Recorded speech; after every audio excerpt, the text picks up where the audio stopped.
30 साल पहले या 25 साल पहले नहीं थी।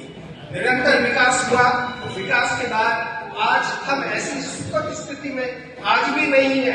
आप सभी से मैं भिक्षा मांगते हुए कहना चाहता हूँ कि इस धाम के उत्तरोत्तर विकास के लिए आप लोग आगे आए, क्योंकि आज कोई भी समाज, कोई भी जाति या कोई भी वर्ग उन्नति नहीं कर सकता जब तक उसके पास एक सिरमौर नेता ना हो या सिरमौर जगह ना हो। आज नेतृत्व के लिए दिनेश जी हमारे बीच में है। बिरादरी में जो अलग हाथ जगाया है, निश्चित रूप से आज इस मंदिर में मैं कह सकता हूँ कि मैं आपको साधुवाद देना चाहता हूँ और नेतृत्व के लिए आपकी क्षमताओं को मैं नमन करता हूँ। मैं एक बात अपने समाज के लोगों को कहना चाहता हूँ कि आप जनता पार्टी, कांग्रेस पार्टी, विभिन्न पार्टियों को देख चुके हैं। आप विभिन्न पार्टियों के लिए काम कीजिएगा, लेकिन जब आप शाम को लौटते हैं अपने परिवार के साथ, तो आपके परिवार की सुरक्षा केवल आपको करनी है, उस राज्य को नहीं करनी जिस राज्य को चुनकर, जिस सरकार को चुनकर आपने भेजा। क्या ऐसी स्थिति में आपका समाज सुरक्षित है? आपकी बहन बेटियां सुरक्षित है? आप दिल्ली में बैठे हुए, मेरी कुछ बहनें यहाँ पर है, वो बता सकती है कि दिल्ली में शाम को 7 और 8 बजे के बाद क्या स्थिति होती है। ऐसी स्थितियों के लिए क्या हमने लोकतंत्र को वर्ण किया था? लोकतंत्र की आधारशिला विश्वास पर टिकी थी, लेकिन जातिगत समीकरण बनते गए, समाज विभक्त होता गया और इस विभक्ति का लाभ केवल राजनीति ने लिया।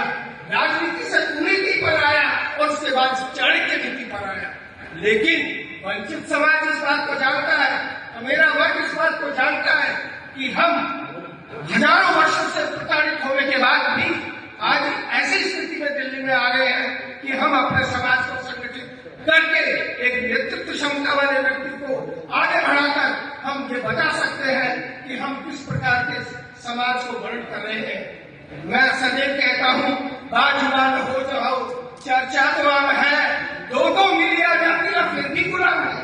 अंग्रेजों से आजादी ली, लेकिन जातिवाद के झंझावत में हमें तोड़ कर रख दिया और एक ऐसी स्थिति आई कि हम छूत और अछूत में बट गए। एक ऐसा वर्ग जो धनाढ्य वर्ग था, बल्कि मार्क्स को यह कहता है कि वर्ग 2 ही है और हैव नॉट, अर्थात जिनके पास है और जिनके पास नहीं है। लेकिन आपने जो भी कमाया है, जो भी अर्जित किया है, क्या उसमें सरकार ने आपको सहयोग दिया? क्या आरक्षण का लाभ आपके बच्चों को मिला? क्या अंतिम व्यक्ति तक जिसको वो लाभ मिलना चाहिए वो मिला?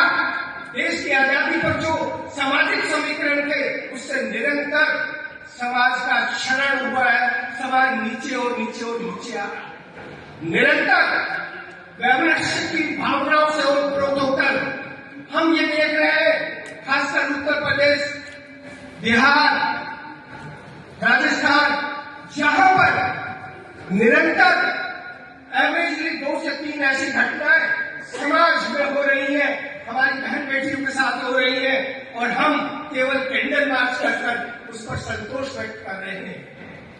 क्या बुद्धिजीवी वर्ग जो दिल्ली में रहता है, क्या आईना देखकर उसे ये नहीं लगता कि हमें कुछ करना चाहिए? हमारे समाज के प्रति हमारी क्या जिम्मेदारियां, क्या उसका वाह करने के लिए हमें शर्म नहीं आती? निश्चित रूप से आती है, लेकिन जब नेतृत्व क्षमता नहीं होती तब वो समाज केवल एक दूसरे पर देखता है कि विजय कश्यप करेंगे तो मैं करूंगा, अरे भाई हमसे तो बहुत आगे लोग हैं। आइए, अपने आप को झंझोड़िए, अपने आप को स्वीकार कीजिए कि आप इस समाज के हैं।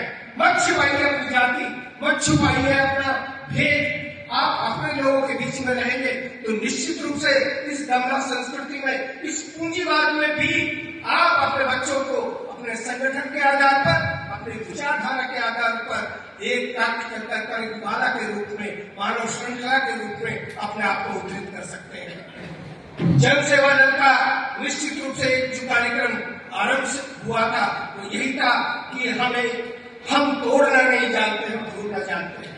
अर्थात हमारी राजनीति नकारात्मक नहीं होगी, कभी भी नहीं होगी। जो हमारे सजातीय बंधु आज हमें समर्थन नहीं दे रहे हैं, या वो निराशा में बैठे हैं, या वो ये देख रहे हैं कि भविष्य में क्या होगा, तब हम कुछ करेंगे। जागो, आपको जागना होगा। कोई भी जाति, चाहे वो कहीं पर भी वैधानिक रूप से या न्याय रूप से लाभ पाने का अधिकारी तो है, लेकिन लाभ क्यों नहीं मिलता उसके कारणों का जानना होगा। मैं अपनी बात को अब वहां पर लेकर आता हूं जो कार्यक्रम रखने का उद्देश्य रखा गया। इस जाति के अनेक बुरी बात है, लेकिन दिनेश जी हमेशा कहते हैं कि हम सामाजिक होने के साथ साथ यदि राजनीतिक नहीं है तो उस समाज की कोई तरफ देखता भी नहीं है। अनेक सामाजिक संगठन है, हम सब उन्हीं से जुड़े हैं और इसीलिए हमारी एक पहचान भी बनी। इसके लिए साधुवाद और आपको धन्यवाद। लेकिन समाज का ये वर्ग विभिन्न सामाजिक समीकरण बनाने के बाद भी क्या राजनीति में कहीं ऊपर हो पाया? क्या इस समाज में हम पैदा होने पर शर्मिंदा है, या इस समाज ने कोई ऐसा कुकृत्य किया है कि जिससे हम अपने आप को अपनी जाति का बताने में शर्मसार होते हैं? ऐसा कुछ भी नहीं है। आपका गौरवशाली इतिहास है। आज भारत सरकार के जितने चिन्ह हैं वो कहीं ना कहीं आपकी जाति से, आपके समाज से जुड़े हैं, लेकिन यही सरकार आपको वो इतिहास नहीं पढ़ाना चाहती, क्योंकि उस इतिहास के पढ़ने के बाद आप सिंह की भांति गर्जना करेंगे। वो गर्जना क्यों करेंगे? क्योंकि आपको ये पता लगेगा कि मेरी वंशावली क्या है। आज इस वंशावली को भूल गए, आज दिल्ली में आने के बाद गांव को भूल गए, आज हम उस राजनीति को भूल गए जिस राजनीति की हम दूर हुआ करते थे। सैकड़ों वर्षों तक यहाँ पर साम्राज्य रहा, एक छत्र सेंट्रलाइज सिस्टम रहा, उसका इतिहास आज आपको नहीं पढ़ाया जाएगा। आइए हम अपने आप का अवलोकन करें, इस बात के लिए जागृति पैदा करें और इस बात के लिए हम कृत संकल्प करें कि हमारे नेतृत्व करने के लिए हमारे समाज के जो भी वीर पुरुष आज इस समाज को एकत्रित करना चाहते हैं, हम उनकी आलोचना नहीं करेंगे। केवल एक सूत्र में आपको कहना चाहता हूँ, हम अपने किसी भाई की भी आलोचना नहीं करेंगे सार्वजनिक स्तर पर।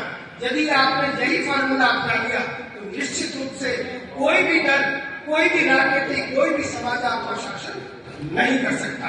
इसमें आपके पैसे खर्च नहीं होते, केवल संकल्प लेने की बात है। अब आप देखिए आधुनिक भारत में लोकतंत्र में किस प्रकार से वोटों का गणित होता है।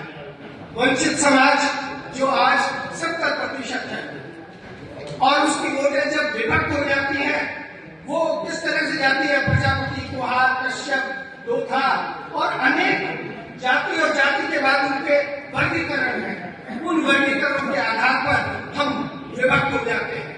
हम कहते हैं तो ठाकुर है, पता नहीं राजपूत है कि नहीं। भाई मैं जाति की बात भी नहीं करूं, तो मैं केवल ये पूछना चाहता हूं, क्या आपकी शिक्षा के बाद भी क्या आपके बच्चों को वो स्थान मिल पाया? क्या आपने जो एफर्ट्स किए उसका लाभ आपके बच्चों को मिल रहा है? यदि नहीं मिल रहा है तो राजनीति ही तो ऐसी जाती है जिस पर बाबा साहब ने अनेक वर्षों तक अपने आप को कुर्बान किया और स्वतंत्र भारत में संविधान की रूपरेखा में, प्रस्तावना में लिखा we the people of India, हम भारत के लोग, और अंत में लिखा स्वीकृत करते हैं। अर्थात संविधान का प्रारूप जिसे आज बदलने का प्रयास हो रहा है, निरंतर उस पर धर्म और जाति के प्रहार हो रहे हैं। उन प्रहारों से बचने का तरीका क्या है?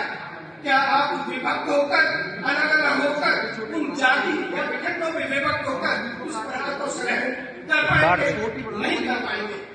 तो निश्चित रूप से समाधानिक परिप्रेक्ष्य में हमें इस बात को देखना होगा और बुद्धिजीवी वर्ग, क्योंकि दिल्ली में आपकी जिम्मेदारी ज्यादा है, संविधान के प्रति जितनी अनास्था आज राजनीतिक दलों ने प्रकट की है और आने वाले वर्षों में इस बात की चेतावनी इस मंच से है कि ये संविधान का प्रारूप बदलने के बाद आपकी स्थिति निरंतर दयनीय और बद से बदतर हो जाएगी। और ऐसी स्थिति में आप जितना ये समझ रहे हैं कि हमने पढ़ाई कर ली, हमने दिल्ली में घर बना लिया और किराए से आमदनी हो रही है, नौकरी कर रहे हैं, तो अगली जो आपके जो उत्तराधिकारी हैं निश्चित रूप से वो वंचित समाज के ही रहेंगे और उनको कोई भी अधिकार, अर्थात सरकारी नौकरी या समाज प्राइवेट नौकरी में आपको पता है केवल 5% लोग जो क्रीम लेयर है वही काम कर रही है।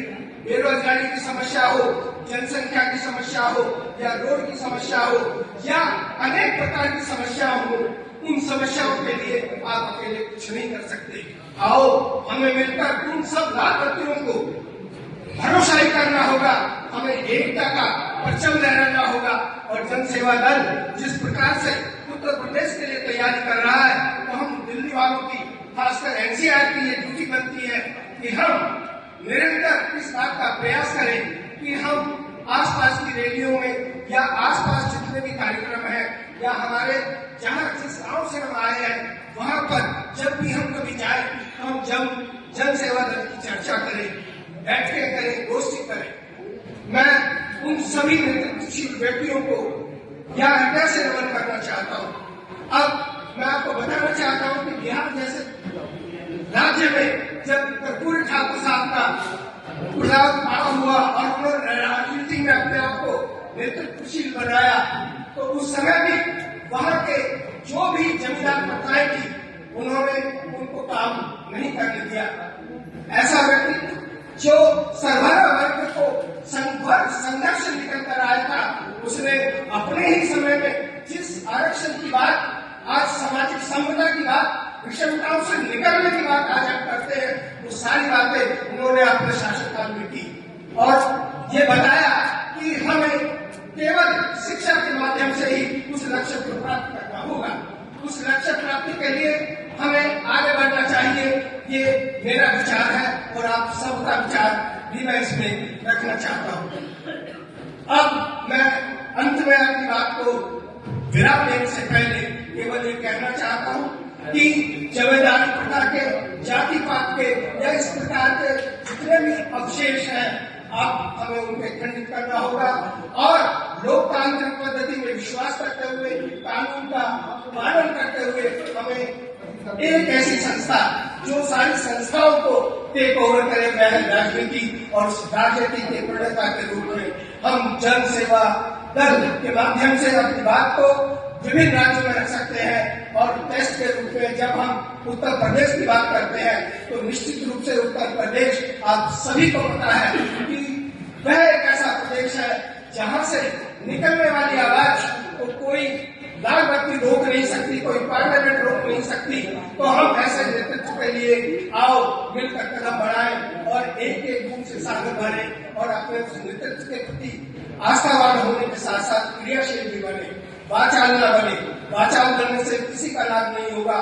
केवल हमें अपनी निष्ठा और विश्वास को पुनः इस बात के लिए जागृत करना होगा। और जो हमारे भाई बहन इस बात से आज तक वंचित है या उनको जानकारी नहीं है, तो मैं आपको कहूंगा कि आप जिस क्षेत्र में भी रहते हैं, आप पहले अपने लोगों को आइडेंटिफाई करें और उनसे चर्चा करें और छोटे छोटे स्तर पर इस बात को आगे लेकर जाएं। आइए मैं आपका अधिक समय न लेकर मैं अपनी वाणी को विराम दूंगा और आपके प्रति पुनः कृतज्ञता व्यक्त करूंगा कि आपने मुझे समय दिया। इसके लिए साधुवाद, धन्यवाद।